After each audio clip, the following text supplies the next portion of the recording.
नमस्कार जंटू में स्वागत है आपका। मैं हूं योगेंद्र। आप देख रहे हैं बड़ी खबर और बड़ी खबर में हम बात करेंगे सरदार शहर उपचुनाव की, लेकिन उससे पहले ठीक आपको लेके चलेंगे भारत जोड़ो यात्रा, जहां पे राहुल गांधी इस वक्त नुक्कड़ सभा को संबोधित कर रहे हैं। सीधे राहुल के पास भारत जोड़ो यात्रा। और चिरंजीवी योजना के बारे में तो आप जानते हो 28 लाख बेनिफिशियरीज को 10 लाख रुपए का बीमा, कोई भी बिल्कुल फ्री, कोई भी ऑपरेशन करवाना हो, दिल का ऑपरेशन करवाना हो, कैंसर का इलाज करवाना हो, ट्रांसप्लांट करवाना हो, राजस्थान में आपको फ्री में करवाते हैं हम लोग। और पहले गांव में मनरेगा होती थी। राजस्थान पहला स्टेट है जहां पे अब शहरों में हम मनरेगा जैसी योजना लाए।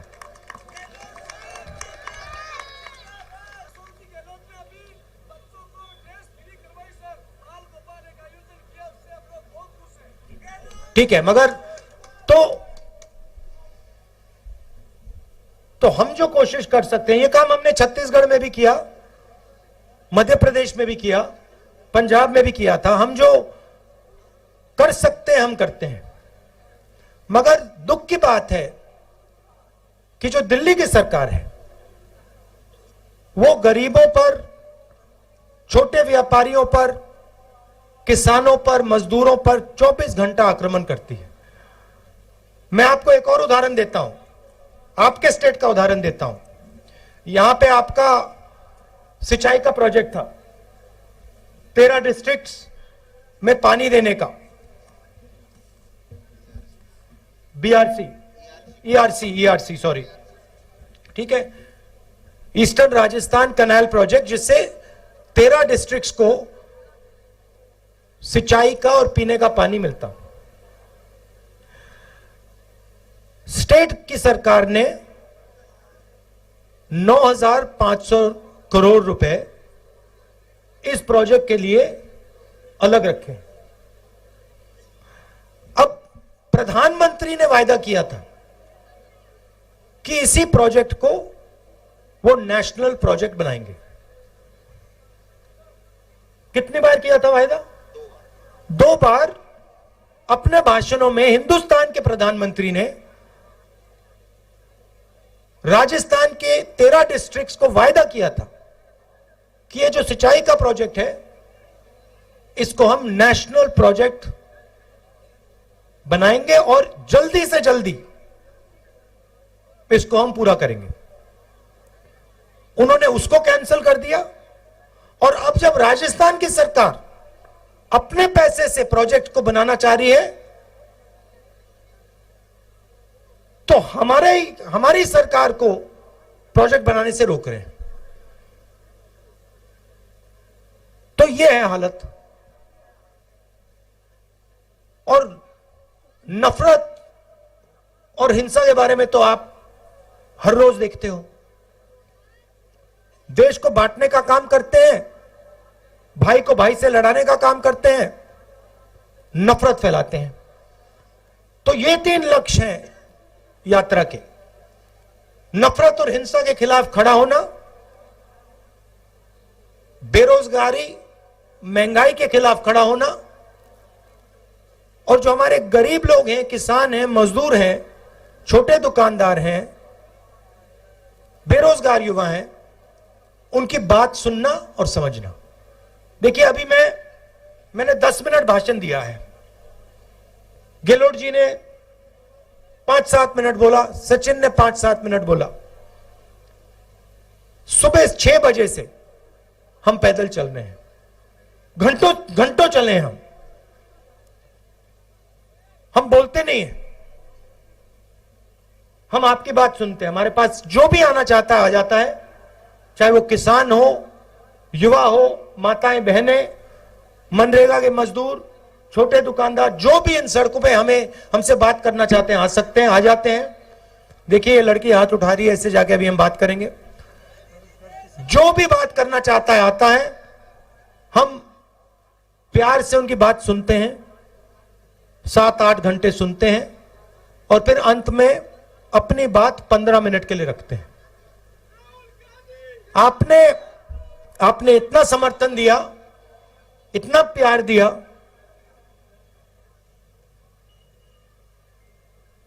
मैं आपको मतलब बता ही नहीं सकता हूं। और सिर्फ राजस्थान में नहीं, हर स्टेट में मैं आपको बता नहीं सकता कितने लोगों ने हमारी मदद की, कितने लोगों ने पानी दिया, कितने लोगों ने चाय पिलाई, कितने लोगों ने, जो हमारे लोग गिरे, किसी को चोट लगी, कितने लोगों ने मदद की, पट्टी बांधी, अस्पताल तक ले गए। तो पूरे हिंदुस्तान ने इस यात्रा की मदद की है, प्यार दिया है। तो इसके लिए मैं आपको दिल से धन्यवाद करना चाहता हूं। और आपका एक बार फिर, रात के समय आप आए, एक बार फिर आपको इसके लिए भी धन्यवाद करना चाहता हूं। नमस्कार, जय हिंद।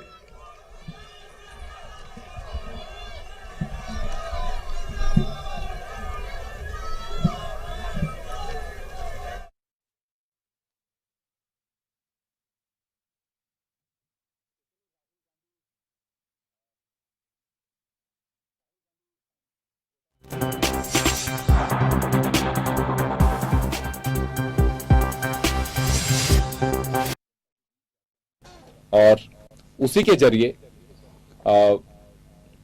हम एक पैगाम भी देते हैं और जनता को सुनते भी हैं। तो चलिए चर्चा करेंगे हम सरदार शहर की, और सरदार शहर के रुख को भांपने की कोशिश करेंगे। हालांकि 8 तारीख गुरुवार का जो दिन होगा, उसी पे हमें फोकस रखना होगा कि वो क्या पेश करता है। लेकिन फिलहाल हम चर्चा शुरू करेंगे। हमारे साथ इस वक्त हमारे सहयोगी अनिल हैं, और भाजपा से हमारे साथ में गर्ग साहब हैं, और कांग्रेस से हमारे साथ भरत मेघवाल जी हैं। सभी का स्वागत है। मैं एक दोनों से, आपसे सुरेश जी, आपसे भी और भरत जी से भी मैं चाहूंगा कि एक रिएक्शन चाहूंगा सरदार सर के रिजल्ट को लेकर के। मैं गर्ग साहब आपसे क्या माने इसको अभी? देखिए, चुनाव परिणाम तो कल आएगा, और हम आश्वस्त रहते हैं कि हमारे जो कैंडिडेट है अशोक पीचा जी, वो निश्चित रूप से चुनाव जीतेंगे, क्योंकि वो पिछले कई टाइम से सरदार शहर के अंदर काम भी कर रहे हैं, और पहले भी वो वहाँ के एमएलए रह चुके हैं। और निश्चित रूप से जो सरदार शहर जो सीट है, वो भंवरलाल शर्मा जी की सीट रही है। भंवरलाल शर्मा जी चाहे कांग्रेस में रहे हो, या निर्दलीय रहे हो, या लोकदल में रहे हो, तो वो भंवर जी की एक अपनी आप प्रतिष्ठा थी, एक ब्राह्मण चेहरा था, तो वो चीज थी, एक सहानुभूति होती है। लेकिन भारतीय जनता पार्टी फिर भी निश्चित रूप से कल जो सरदार शहर का चुनाव, वो निश्चित रूप से जीतेगी। और कल जब परिणाम आएगा तो आपको पता लग जाएगा कि भारतीय जनता पार्टी कितने मतों से जीत के आई है। जी भरत, आपका भी मैं रिएक्शन चाहूंगा। देखिए, बीजेपी के पास में फिलहाल खोने के लिए कुछ नहीं है। सरदार शहर में कब्जा आपका है। अगर आप जीत जाते हैं तो बीजेपी को कुछ खोने का नहीं है, और अगर आप हार जाते हैं तो बीजेपी की बल्ले बल्ले। अगर बीजेपी जीतती है या फिर आरएलपी जीतती है तो उनकी होगी, क्योंकि उसमें फिर 10 तरह की बातें आएंगी कि 2023 का लिटमस टेस्ट है, कई बातें आएंगी जो आप लोग भी कहेंगे अगर आप लोग जीतेंगे तो।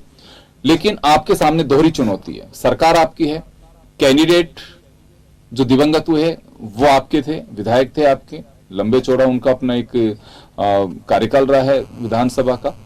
तो ये दोहरी चुनौती आपके सामने है।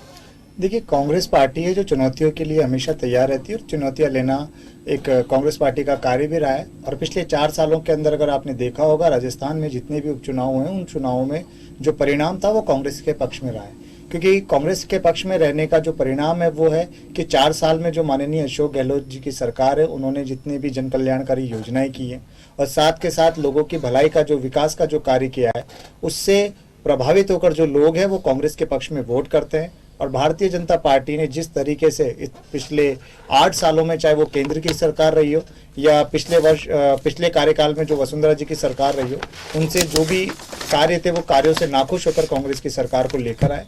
और आपने देखा होगा, चाहे वो राज्यसभा चुनाव रहे हों, चाहे वो उपचुनाव रहे हों, या चाहे कोई नगर पालिका या नगर निगम के भी चुनाव रहे हों, उसमें कांग्रेस को विजय हासिल हुई है। तो बिल्कुल मैं आशा करता हूं कि जो परिणाम है, सरदार शहर की जो जनता है, सरदार शहर की जनता एक बार पुनः कांग्रेस को चुनेगी, और कांग्रेस के जो विकास है उन विकास के ऊपर मोहर लगाएगी, और निश्चित रूप से जो कल परिणाम आने वाले हैं वो कांग्रेस के पक्ष में ही आएंगे। अनिल, अपना अपना दावा है और होना भी चाहिए, क्योंकि त्रिकोणीय मुकाबला रहा आरएलपी, बीजेपी और कांग्रेस के बीच में। कांग्रेस के पास में ये सिटिंग सीट है, पीचा जी पिछला चुनाव लड़ा उन्होंने, बस अंतर यह है कि पिछली बार भंवरलाल शर्मा जी से जो दिवंगत हो गए उनसे मुकाबला रहा, इस बार उनके पुत्र अनिल से रहा, लेकिन कड़ा मुकाबला रहा। और चुनाव में चाहे मुख्यमंत्री हों या फिर बीजेपी की ओर से कटारिया जी हों, उधर हनुमान बेनीवाल हो, या जिसका भी जैसा रहा, अपने स्तर पे कोशिश सभी ने की है। कास्ट फैक्टर्स भी हर किसी ने साधने की कोशिश की है। इस रिजल्ट का हम कुछ नजरिए अगर जो एक राजनीतिक दलों के आ रहे हैं सामने कि ये 2023 को लेकर के होगा, तो ऐसा कुछ होगा एक सीट से हम ये अनुमान लगा सके कि 2023 में क्या स्थितियां बनेंगी? देखिए, अगर ये सीट पर चुनाव अगर दिवंगत विधायक के नहीं होने से अगर ये होता तो कुछ हद तक कहा जा सकता है, क्योंकि 4 साल का कार्यकाल हो चुका है सरकार का। 4 साल में क्या काम किया, जनता में एक मैसेज होता है कि ये काम किया है, ये काम नहीं किया है। जिस तरह की गतिविधियां चल रही हैं उनके क्षेत्र के जो विकास कार्य हैं उनके आधार पर भी वोट होता।